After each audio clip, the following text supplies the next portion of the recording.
오늘 우리는 조금 읽었던 말씀을 중심으로 해서 창조와 섭리를 믿는다는 것의 실천적 의미라고 하는 주제로 말씀을 나누려고 합니다. 하이델베르그 요리문답 26문을 따라서 전능하사 천지를 만드신 하나님 아버지를 내가 믿사오며 라고 말할 때 우리가 믿는 바가 무엇입니까? 라고 하는 질문을 하면서 함께 공부를 했어요. 여러분, 이 질문을 할 때 우리의 믿는 바가 무엇일까요? 첫째는 창조주 하나님이 예수 그리스도인이라서 누구의 아버지가 되신다고요? 누구의 아버지가 되신다고요? 나의 아버지가 되신다고요. 우리가 재밌는 일화가 있잖아요. 며느리가 시어머니를 교회로 전도를 했어요. 그리고 시어머니에게 계속 그 권유를 하고 옆에서 이제 말씀을 함께 나누면서 시어머니가 이제 세례를 받게 돼서 목사님이 예수님이 누구를 위해서 죽었냐라고 물으면 나를 위해 죽었다고 말씀하세요 라고 얘기를 했어요. 근데 정말 갔더니 목사님이 그 질문을 하는 거예요. 자매님, 예수님이 누구를 위해서 죽었어요? 그랬더니 이 자매님이 뭐라고 대답할게요? 우리 며느리를 위해서 죽었어요 라고 얘기한 거예요. 우리 며느리를 위해서 죽었다고. 그러니까 우리가 창조주 하나님이 예수님 때문에 누구의 하나님이 된다고요? 나의 하나님 아버지가 된다고 사실 믿으세요?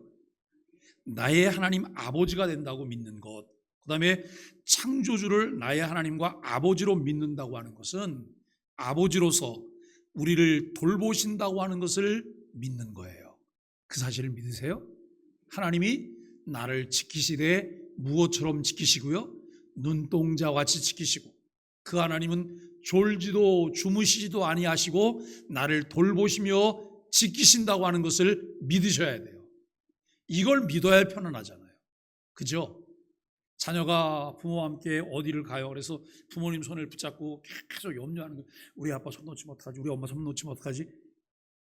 그래서 계속 엄마 아빠 손만 쳐다보고 엄마 아빠가 있는 것만 쳐다봐요.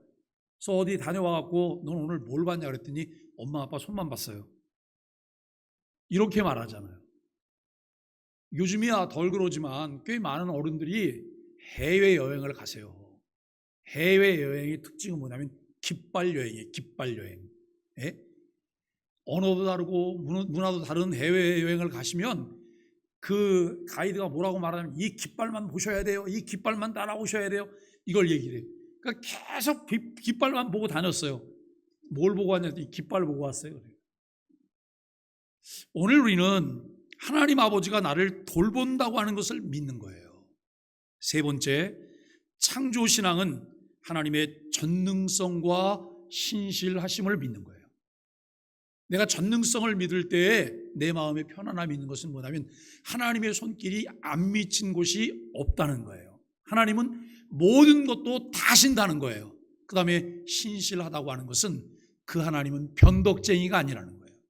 늘 한결같이 늘 꾸준히 하나님께서 나를 지키시며 보호하실 것을 믿는 거예요.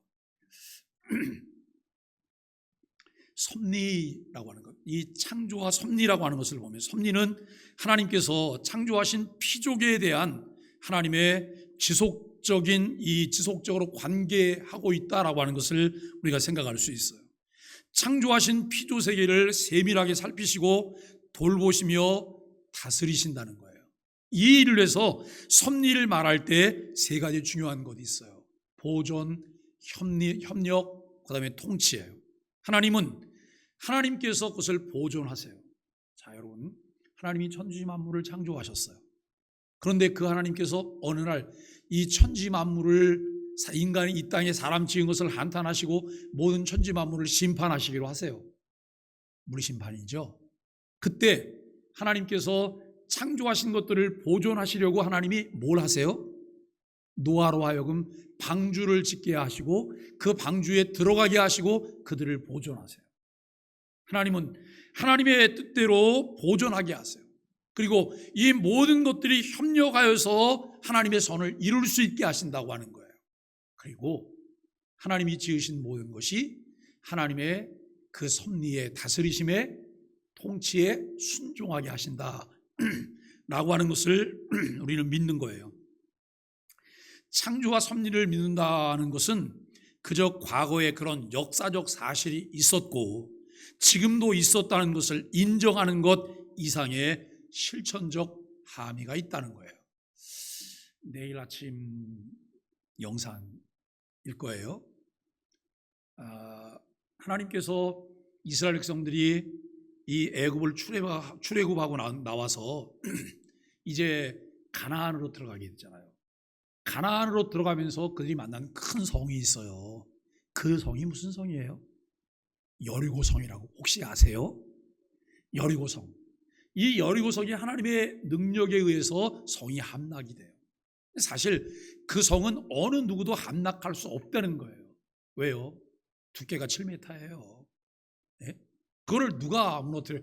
그런데 손 한 번 써보지도 않고 그저 이들은 매일 돌고 마지막 날 7바퀴를 돌고 함성을 한번 질렀어요. 그런데 성이 무너졌어요. 누가 하신 거예요? 하나님이 하셨어요. 그러면서 그 성을 다시 일으키려고 하면 맏아들과 막내가 죽을 것이라고 하는 이런 예언을 했어요. 그런데 여러분, 지금 열왕기상 진행되는 본문 속에서 그 일을 시도해요. 맏아들이 죽고 막내가 죽어요. 이런 일들을 우리가 보게 돼요. 여러분, 하나님께서 눈동자같이 지키시지 않으면 보존될 수 있는 것이 없어요. 하나님이 한번 손대시면 흔적이 남지도 않아요. 그래, 그런 거야 라고 하는 것을 알고만 있다고 하는 것, 여러분, 그 이상의 실천적인 함의가 있다는 거예요. 그렇다면 나는 창조를 믿는 신앙, 하나님의 섭리를 믿는 신앙을 내가 가지고 있다면 그것이 내 삶 속에서 어떻게 영향이 미쳐지고 나를 통해서 어떻게 실천되어질까라고 하는 거예요. 내가 이것을 믿는다면 나는 어떤 생각을 해야 되고 뭘 말해야 되고 어떤 행동을 해야 될까? 이게 그리스도인이 다른 거잖아요. 우리 소망의 교회 교인들이 좀 다른 교인이라고 하는 말을 들을 수 있어야 되잖아요. 다른 사람은 교회를 다녀도 그저 다 똑같더라.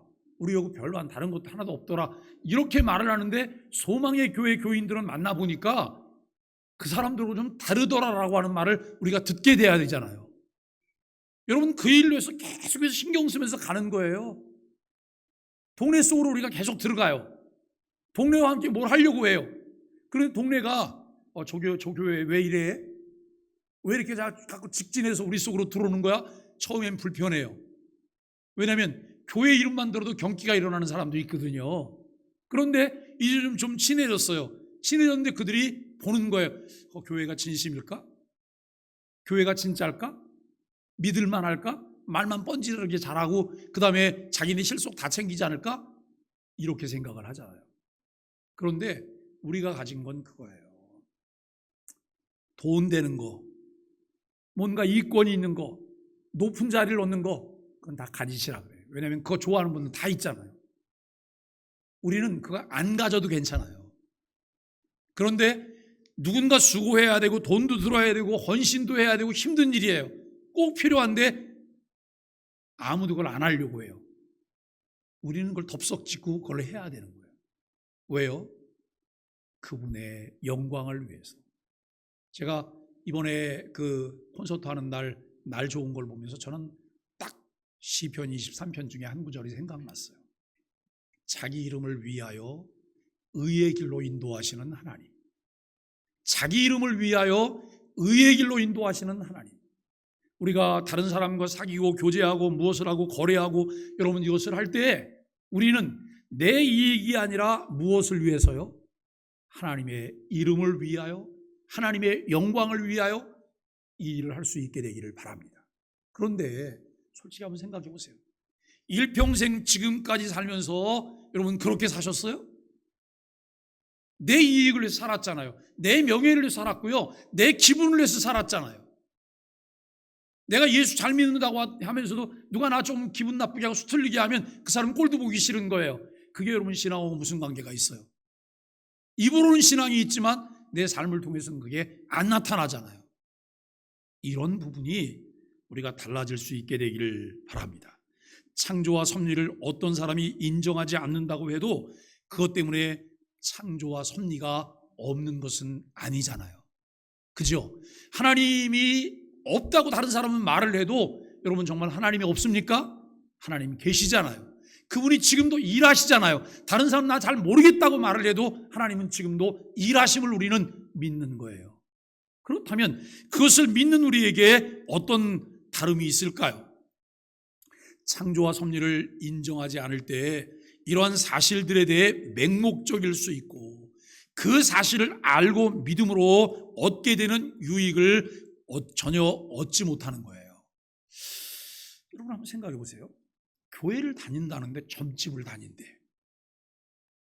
교회를 다니는데 어디 가고 부적을 10만 원짜리를 써갖고 왔대요. 그리고 이 꼬쟁이 속에 넣고 다녀요. 왜냐하면 그걸 넣고 다니면 내가 늘 안전하다고. 교회 다니는 거예요? 교회 왜 다녀요? 그러면서 10만 원짜리 부적만도 못한 하나님 믿고 있는 거 아니에요? 오시라니까요. 제가 5만 원 받고 내가 부적 써드릴게요. 예? 그리고 5만 원 받아서 같이 삼계탕 먹죠. 우리가 여러분 에베소 2장 12절에 보니까 이 세상에서 소망이 없고 하나님이 없는 자, 이 세상에서 소망이 없고 하나님이 없는 자들이 그렇게 살아가는데 우리가 그렇게 살아가고 있는. 그렇다면 내가 입으로는 하나님을 믿는다고 말하지만 나도 어떤 사람이에요? 하나님이 없는 사람이잖아요. 예? 하나님 없는 사람이잖아요. 창조와 섭리를 인정하고 믿는 자로 살아갈 때 우리는 이 세상에서 어떤 자세로 살아가야 되는지를 생각하고 살펴봐야 돼요. 깊이 묵상하고 사고하며 살아가는 계시 의존적인 그리스도인은 어떤 사람일까요? 여러분, 하나님을 우리가 어떻게 알게 됐어요? 하나님 어떻게 알게 됐죠? 하나님께서 은혜로 하나님을 우리에게 알려주셨어요. 우리가 어느 날 잠을 자는데 하나님께서 똑똑 그리고 찾아오셨어요? 아니잖아요. 누군가를 통해서 하나님에 대해서 듣게 하셨어요. 그런데 내가 그 누군가를 통해 들었는데 그분이 내가 자기가 들었던 것을 우리에게 전해준 거예요. 뭘 근거로요? 성경을 근거로. 그죠? 내가 누군가를 통해서 하나님에 대해서 전해 들었어요. 그러는 내가 하나님을 좀 더 잘 믿어보고 싶고 알아보고 싶어 해요. 그렇다면 우리가 어떤 그리스도인으로 살아야 돼요? 계시 의존적인 그리스도인으로 살아야 돼요. 오늘 목장 공부하면서 하나님과 우상의 차이가 뭔지에 대해서 생각해 보셨어요? 하나님은 우리가 만들었죠? 하나님 우리가 만들었어요? 하나님은 스스로 계신 분이에요. 그리고 하나님은 성경 말씀을 계시를 통해서 우리에게 자신을 알려주셔서 우리에게 믿게 하셨어요. 우상은 어디서 왔어요? 우상은 내가 만든 거예요. 네? 자, 길을 가다가 돌멩이를 하나 이렇게 단을 쌓았어요. 그랬더니 또 다음 사람 또 쌓아요. 계속 쌓아요. 이거 왜 쌓는 거예요? 멋있으라고요? 요거 쌓으면서 떨어지면 안 되는데 잘 있어야 되는데 그러면서 여러분 소원을 빌어요. 소원을 들어줄까요? 들어주긴 뭘 들어줘요. 오늘 우리가 정말 내가 깊이 묵상하고 사고하는 그리스도인일까 생각하는 그리스도인일까라고 하는 거예요. 네? 아, 교회 예배는 왜 오전에만 나가면 됐지 오후 예배는 도대체 왜 나가야 되는 거지? 오후 예배는 집에 가서 좀 편안하게 이 구들장 짊어지고 이렇게 있으면 좋을 텐데 왜 내가 오후 예배까지 허리도 아픈데 참아야 되는 거지? 자, 여러분, 오전 예배를 왔는데 오후 예배 오면 오후 예배에서 돈이 100만 원을 받게 된다고 생각해 보세요. 허리 아프다고 집에 가실까요? 길을 쓰고 그냥 나올 거예요. 나 100만 원 받아야 되니까. 가치를 인정하지 않기 때문에, 가치를 모르기 때문에 버리는 거예요. 가치를 모르기 때문에. 제가 여러분 그 말씀 성경 공부 때 드렸는데요. 다이아몬드가 주먹만은 다이아몬드. 주먹 많은 다이아몬드가 얼마나 할까요? 값으로 계산하기가 어려워요. 그런데 이거 숟가락 하나하고 바꾸자고 하면 여러분 바꾸시겠어요? 절대로 안 바꾸죠. 왜 안 바꾸냐면 다이아몬드가 훨씬 값진 것을 알기 때문에. 그런데 다이아몬드나 저기 있는 돌이나 똑같다고 생각하는 사람이 누가 와서 숟가락하고 바꾸자 그러면 바꾸겠어요? 안 바꾸겠어요? 얼른 바꾸죠. 숟가락은 쓸 수 있잖아요. 그런데 이걸 바꾸는 사람들에게 알만한 사람들은 다 뭐라고 말하냐면 저런 바보 천치가 다 있나 그래요. 그런데 우리는 매 순간마다 생각할 줄 모르고 사고할 줄 모르기 때문에 바른 것을 선택하지 않아요. 죽는 그 순간까지 바른 것을 선택하지 못하다가 이 세상을 떠난다고 생각해 보세요. 얼마나 아까울까요? 제가 이렇게 말씀을 드리면서도 40분 안에 끝내야 되는데 이 생각이 머릿속에 가득 차 있어요. 하이델베르그 요리문답 제28문은 하나님의 창조와 섭리에 대한 지식이 어떻게 우리를 도울 수 있습니까? 라고 물어봐요. 여러분이 이 질문에 이렇게 답을 해요. 우리는 사태가 우리에게 불리할 때 인내할 수 있으며, 사태가 우리에게 불리할 때 인내할 수 있으며, 사태가 잘 되어갈 때 감사할 수 있고, 미래에 대해서도 우리를 그의 사랑에서 떼어놓을 수 없는 우리의 신실한 아버지이신 하나님께 선한 신뢰를 둘 수 있습니다. 어려운 상황이 벌어지고 있어요. 또 아주 좋은 일이 벌어지고 있어요. 또 그리고 미래에 대해서 우리가 잘 알지 못하는 일들이 있어요. 이때 선택이 뭐냐면 인내, 감사, 그리고 무한 신뢰, 이 유익을 얻게 되는 거예요. 모든 피조물들이 온전히 그의 손에 있어서 그의 뜻이 아니면 그들이 움직일 수 없고 움직여질 수도 없기 때문이다 라고 이야기를 해요. 여러분, 하이델베르그 요리문답 제28문의 질문과 답을 근거로 해서 하나님을 아는 바른 지식을 가진 그리스도인들이 얻게 되는 창조와 섭리가 주는 유익을 살펴봐요.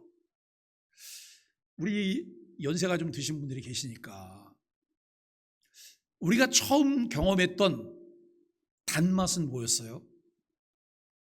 처음 경험했던 단맛이 꿀이었나요? 가난한데 꿀이 어디 있어요?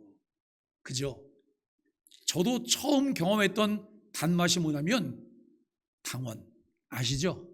당원, 뉴수가 그거 아시죠? 이걸 물에 타면 저는 제가 국수나 수제비나 이런 걸 좋아해서 국수를 물에 말아서 먹잖아요. 근데 그 물은 무슨 물이냐면 단물이에요. 단물. 당원 하나 요만한 거 하나 딱 물에다 넣고 탁 해서 거기다가 국수 집어넣어 갖고 그거 후루룩 마시고 그리고 놀러 나가요.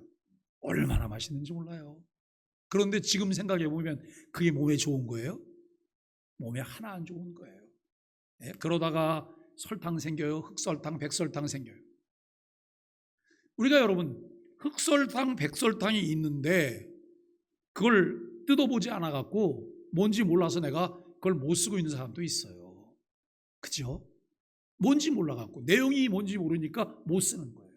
우리가 교회를 다니면서 하나님의 섭리라고 하는 창조와 섭리라고 하는 이 부분을 내가 정말 잘 알아서 유익을 내가 잘 취할 수 있다면 얼마나 좋겠어요. 그런데 몰라서 그걸 누리지 못한다면 얼마나 아깝겠습니까? 오늘 우리는 세 가지를 함께 나눌 거예요. 첫째, 창조와 섭리를 믿는 이는 뭘 할 수 있는 사람이라고요? 인내할 수 있는 사람이에요. 두 번째, 창조와 섭리를 믿는 이는 뭘 할 수 있는 사람이라고요? 감사할 수 있는 사람이에요. 세 번째, 창조와 섭리를 믿는 이는 어떤 사람이라고요? 미래를 하나님께 맡기는 사람이에요. 너무 명쾌하죠? 창조와 섭리를 믿는 이는 인내할 수 있어요. 창조와 섭리를 믿는 이는 감사할 수 있어요. 창조와 섭리를 믿는 이는 미래를 하나님께 맡길 수 있는 사람이에요. 자, 그러면 첫째, 창조와 섭리를 믿는 이는 인내할 수 있는 사람이에요. 제가 여러분 요 준비를 하면서 얼마나 이 시간 때문에 고뇌를 많이 했는지는 아마 이렇게 함께 공부하다 보면 대본에 보실 거예요. 첫째는 길어요. 둘째는 길게 할 수가 없어요. 셋째는 더 짧아요. 왜요? 시간 제약 때문에. 어려움과 고난으로 절망적인 상황을 만났을 때 우리가 가질 수 있는 태도는 어떤 것일까요? 어려운 일을 만났어요. 큰 문제가 생겼어요. 그리고 암에 걸렸는데 암 3기 4기래요. 어떤 마음이 생길까요? 원망, 좌절, 불평, 근심, 염려, 이거 다 우리에게 몰려오는 거예요. 예? 누가 내 주머니에 넣어주지도 않았는데 이게 갑자기 막 몰려오는 거예요. 그런데요, 이 창조와 섭리를 믿는 사람은 그때 무엇을 할 수 있는 사람이라고요? 인내할 수 있는 사람이에요. 하나님의 창조와 섭리를 믿고 신뢰하며 자신의 삶에서 일어나는 일들에 적용하는 삶을 살고 있다면 어떻게 반응할 수 있을까요? 염려, 근심, 원망일까요? 아니면 인내하는 삶일까요? 내가 무엇으로 무장되어 있느냐, 무엇이 내 속에 있느냐에 따라서 나를 통해 나타나는 반응이 달라질 것이다 라고 하는 거예요. 자신이 계획한 대로 일이 잘 진행될 때만 창조와 섭리를 생각한다면 하나님의 섭리를 제대로 믿는 것이 아니죠. 이 세상 모든 일들이 하나님의 창조적 능력 안에 있음을 인정하는 것임을 상기한다면 도무지 견딜 수 없을 것 같은 역경도 우리 모두를 사랑하시는 하나님의 손길에서 온다는 것을 인정해야 돼요. 역경도 고난도 누가 허용했어요? 하나님이 허용하셨어요. 하나님이 허용하셨어요. 욥의 경우를 생각해 보면 도무지 이해할 수 없는 일들이라도 그것이 하나님으로부터 임한 것이라면 우리는 그것도 참으로 지혜로우신 하나님의 경륜 가운데 우리에게 일어난 것을 믿으며 그 어려움을 참고 인내해 갈 수 있어야 돼요. 이 일 배후에도 누가 계신다고요? 하나님이 계신다고요. 그 고난 가운데도 하나님이 나와 함께 하신다고요. 불 가운데서도 하나님이 나와 함께 하신다고요. 사자 굴 속에서도 하나님이 나와 함께 하신다고요. 그때 원망, 불평, 좌절, 염려, 근심이 아니라 인내하는 거예요. 참고 견디는 거예요. 인상 팍팍 쓰면서 인내하셔야 되죠. 생글 웃으면서 인내하셔야 돼요. 가식으로요. 이 안에 계신 주님이 주시는 평강 때문에 그 은혜가 있기를 바랍니다. 여러분, 그게 예수 믿는 기쁨이에요. 신앙생활하는 즐거움이 그것에 있는 거예요. 그런데 우리는 그 하나도 맛도 못 보고 그저 매일 인상 쓰고 교회 갔다 왔다 갔다 하고 누가 조금 찔퍽거리면 여러분 찔퍽거린 것 때문에 마음 다 상하고 매일 이렇게 산다고 생각하면 우리는 정말 중요한 건 하나도 없는 거잖아요. 여러분, 자신의 실수나 범죄에 대한 것은 다른 대처 방법이 필요해요. 이유 없이 내가 지금 어려운 일이 생겼어요. 이유 없이 자꾸 무슨 일들이 생겨요. 내가 볼 때는 이유가 없는데 하나님은 일하고 계신 거예요. 그런데 그게 아니고 어떤 어려운 일을 딱 내 마음에 떠오르는 바로 그거야. 내가 그런 못된 짓을 했더니 하나님께서 대본에 이런 어려움을 지금 주시는 거야. 이렇게 믿어진다면 그때 내가 뭐라고 해야 돼요? 하나님께 따지러 가야죠. 하나님, 그것도 못 참아서 지금 나한테 지금 이러시는 거예요? 여러분, 그러러 가셔야 되는 거예요? 뭘 하셔야 되는 거예요? 회개해야죠. 하나님 잘못했어요. 납작 엎드리는 것이 해결의 방법이에요. 성경이 소개하는 인물들은 창조와 섭리를 믿을 때 잘 참고 인내하며 살았어요. 결국 우리가 하나님을 믿는다고 할 때 창조와 섭리에 대한 바른 이해와 믿음을 가질 때 세상을 바라보는 세계관이 달라지게 돼요. 여기 여러분 히브리서 11장에 있는 몇 구절을 제가 소개했어요. 또 어떤 이들은 조롱과 채찍질 뿐 아니라 결박과 옥에 갇히는 시련도 받았으며 돌로 치는 것과 톱으로 켜는 것과 시험과 칼로 죽임을 당하고 양과 염소의 가죽을 입고 유리하여 궁핍과 환난과 학대를 받았으니. 그런데 그 밑에 가로하고 뭐라고 써있냐? 이런 사람은 세상이 감당하지 못하느니라. 그들이 광야와 산과 동굴과 토굴에 유리하였느니라 라고 말을 해요.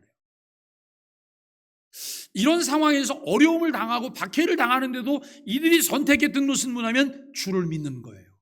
주를 신뢰하는 거예요. 주를 신뢰하기 때문에 이와 같은 어려움이 내게 찾아옴에도 불구하고 그 어려움들을 고스란히 인내하며 견뎌내고 있는 모습을 보게 돼요. 이런 사람들은 다른 사람들이나 상황을 원망하거나 미워하지 않아요.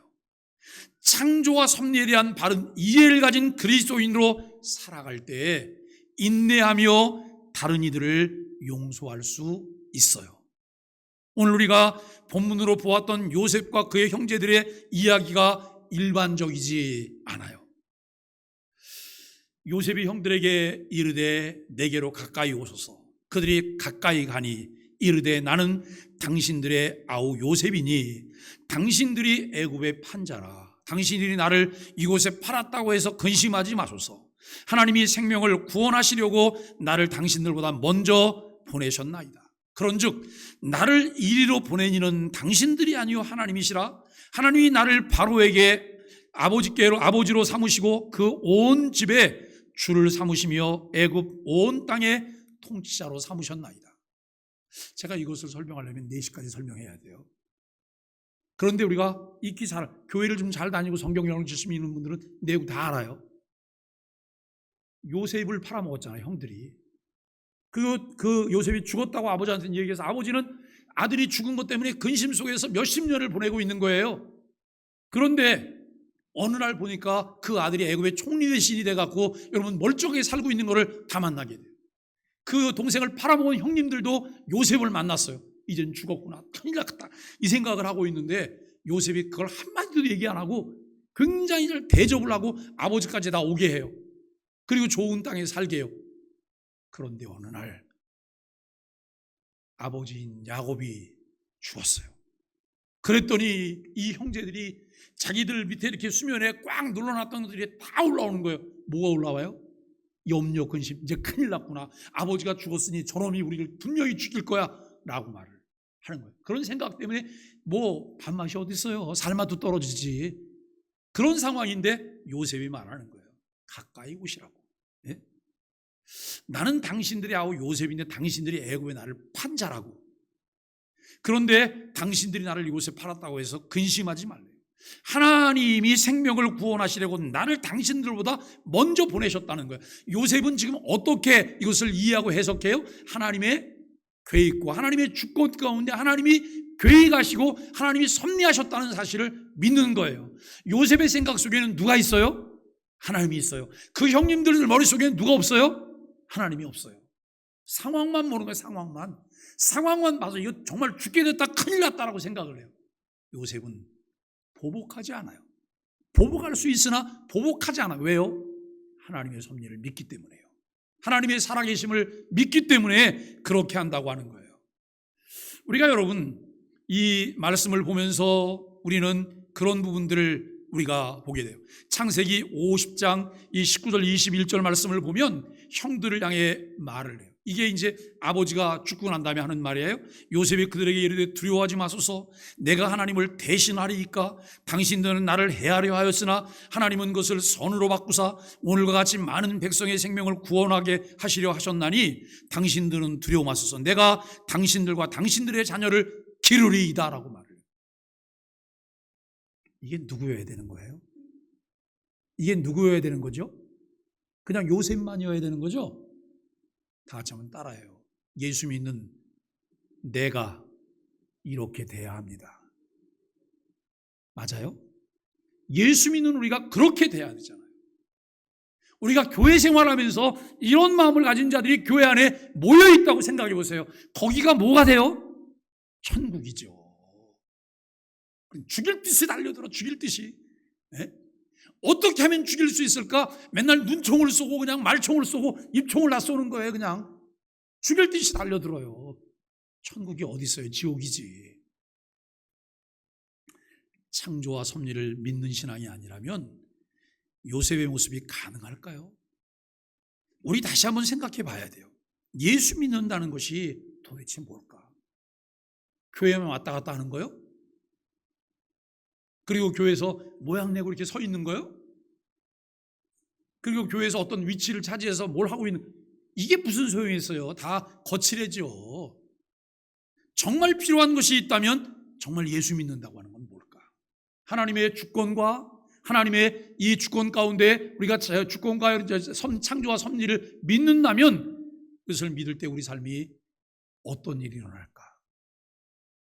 도저히 용서할 수 없는 사람을 용서하게 되는 것 아니에요?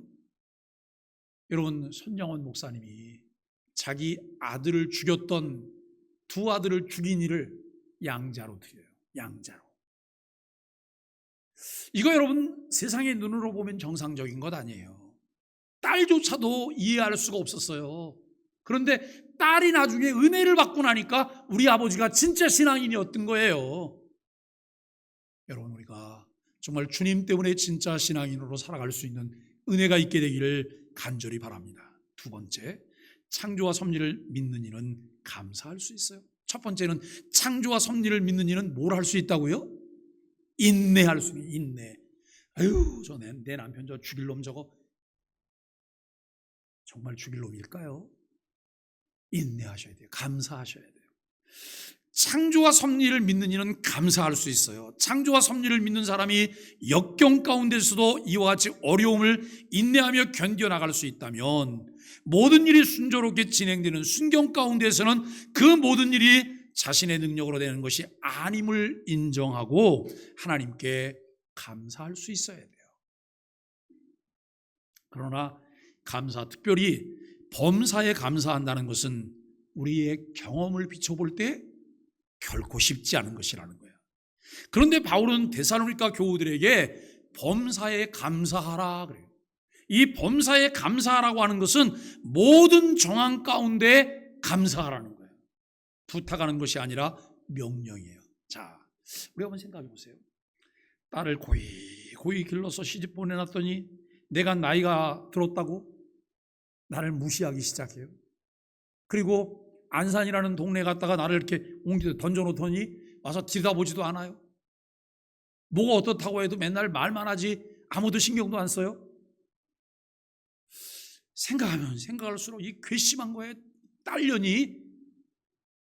근데 여러분, 이것은 일반적인 사람들의 생각이에요. 하나님의 창조와 섭리를 믿는 우리들은 그 상황에서 뭘 해야 돼요? 뭘 하라고요? 뭘 하라고요? 근데 왜 이렇게 자신이 하나도 없으세요? 감사하라 그러잖아요. 하나님, 못된 딸년이 있는 것도 감사합니다. 못된 딸년이 없어 보세요. 그거 고독하잖아요. 요즘은 아들보다는 딸들이 역할을 잘한다는데 어떤 집은 또 아들이 역할을 그러면 그거는 감사해야 되는 거 아니에요? 예? 정말 춤을 추면서 늘 감사해야 되는 거 아니에요? 그런데 조금만 잘못해 보세요. 대본에 저기에 있는 마선생이 우리 마음 가운데 뭘 하나 던져놓고 가요. 그게 뭐예요? 섭섭이요.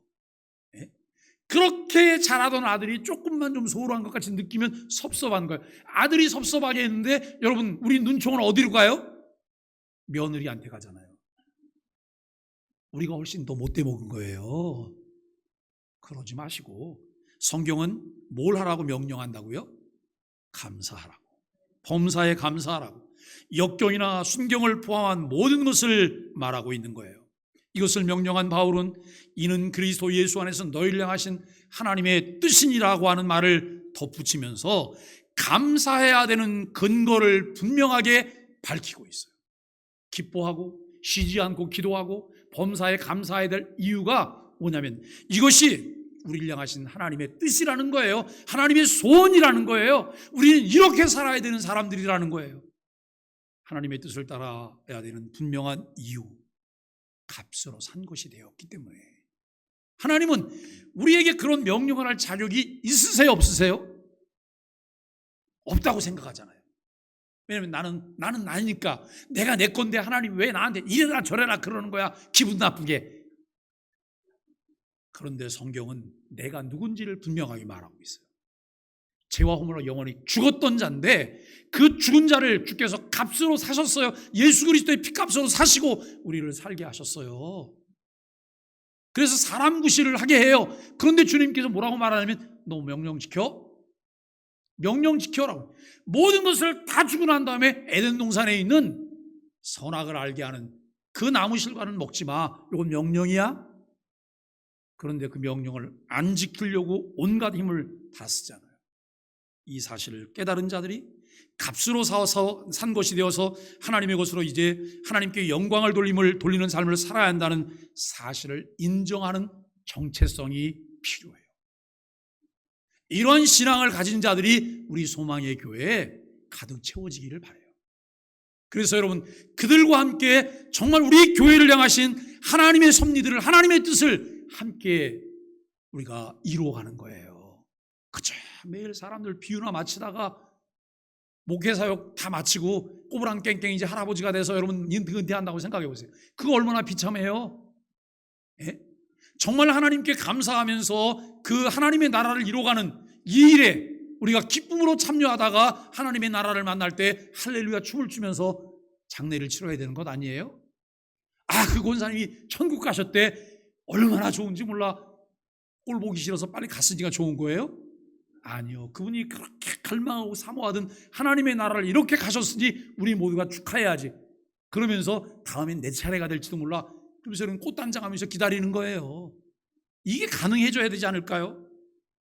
여러분, 이것을 제대로 깨달은 사람들은 칼빈이 말하는 바와 같이 자신들에게 영광을 돌리지 않을 뿐만 아니라 그의 존재 전체로 하나님의 영광만을 증진시키는 데 힘쓴다라고 하는 거예요.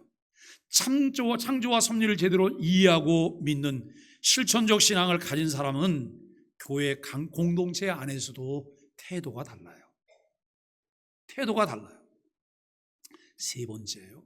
그 태도는 어떻게 다른지 한번 생각해 보세요. 나 중심으로 생각하지 않아요. 교회 중심으로 생각하고 하나님 중심으로 생각하고 다른 사람 중심으로 생각하는 거예요. 세 번째, 창조와 섭리를 믿는 이는 미래를 하나님께 맡기는 사람이에요. 자, 내일 무슨 일이 일어날지 아시나요? 내일 계획은 있으시죠? 내일 계획. 그냥 무계획이세요? 우리 교회, 저도 이번 주간이 굉장히 바빠요. 매일매일 사람을 만나야 돼요. 매일매일. 여러 가지 계획들이 있어요. 그런데 그것은 계획일 뿐이에요. 그죠?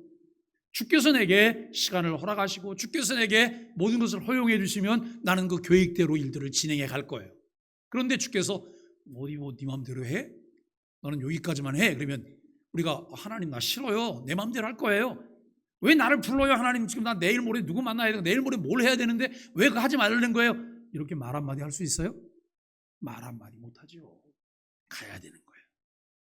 창조와 섭리를 믿는 사람은, 믿는다고 하는 것은 과거의 현재만 관련되어 있는 것이 아니에요. 미래와도 관련되어 있어요. 과거와 현재가 하나님의 섭리의 손길 안에 있는 것이니만큼 미래도 하나님의 섭리의 손길 안에 있기 때문입니다.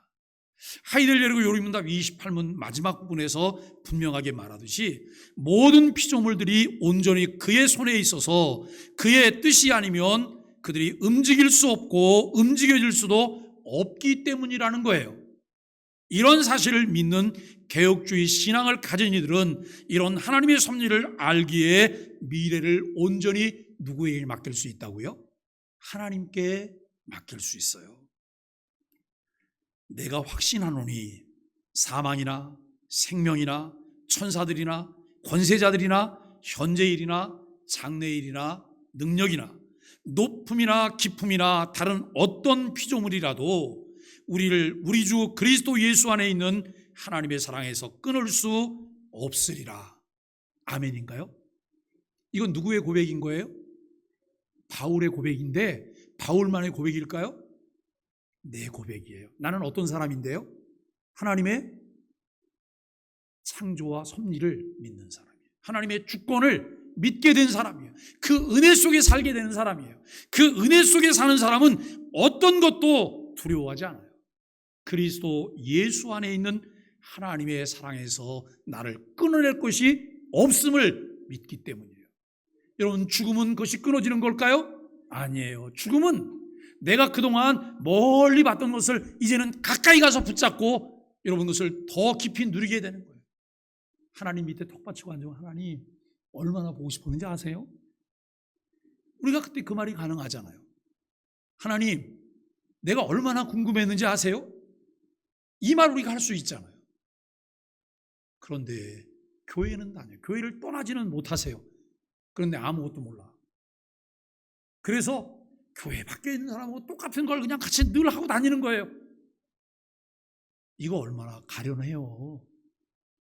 우리가 적어도 교회를 다닌다면, 특별히 소망의 교회를 다니고 있다면 우리가 고집스러운 게 있으셔야 돼요. 어떤 거요?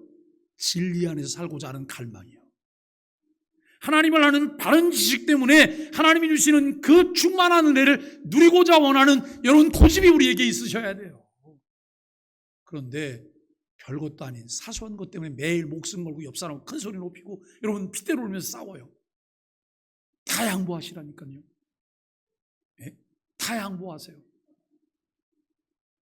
요즘 우리 김복순 권사님이 통장을 하시면서 통장님들이 우리 많이 오시잖아요. 우리 김복순 권사님 집에서 좀 누워서 이렇게 누우시려고 그러면 통장님 누가 저기 복순연이 좀 와요. 그러면 그 피곤하고 힘들다는 말도 못하고 그냥 탁 떨치고 나오셔야 되는 거예요.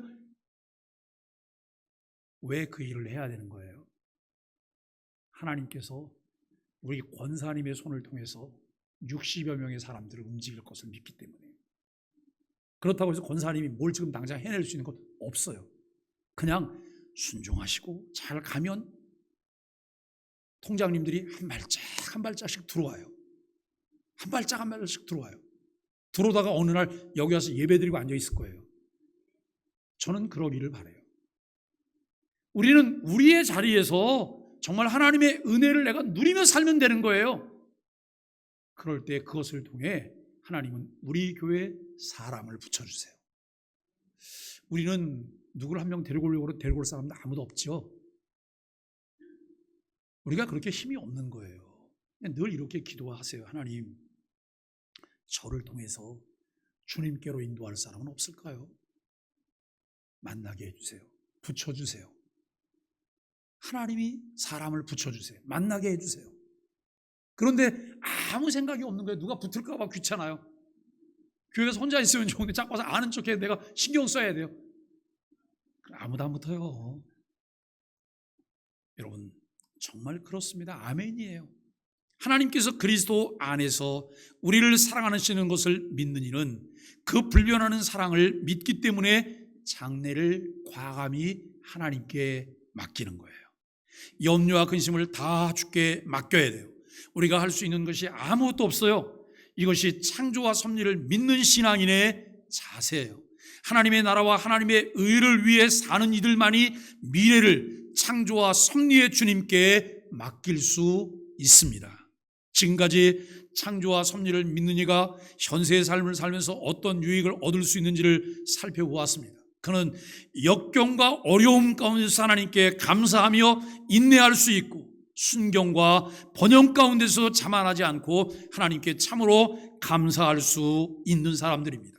미래에 대해서 쓸데없이 염려하지 않고 하나님의 사랑과 뜻을 믿고 염두에 두면서 그분의 뜻을 따르는 계획을 세워나갈 수 있게 되기를 바랍니다.